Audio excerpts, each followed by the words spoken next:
already show up this morning.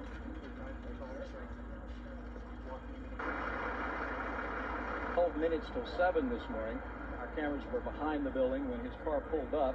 In this case, it is very clear that the government understood the public interest in this case because they brought the car practically right up next to the back fence, right where the cameras were.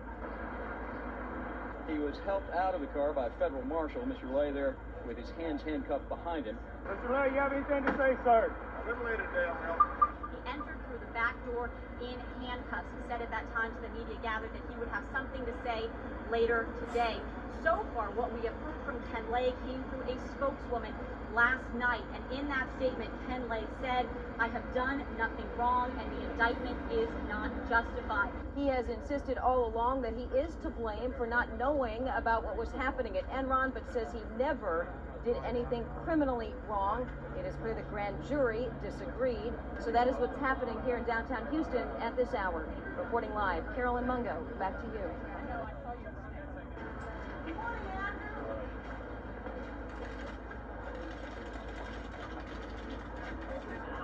Anything to say on the way in?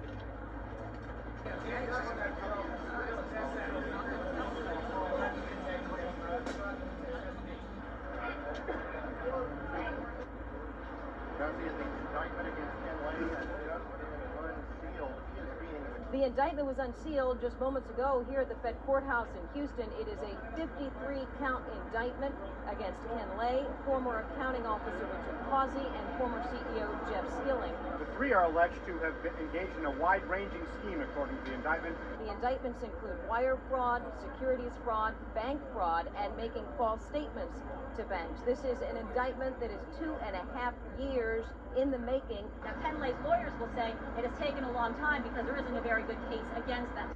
Ken is not in any conspiracy. Ken went back to Enron. Now, I understand most of this focuses, I'm told it focuses on his return to Enron.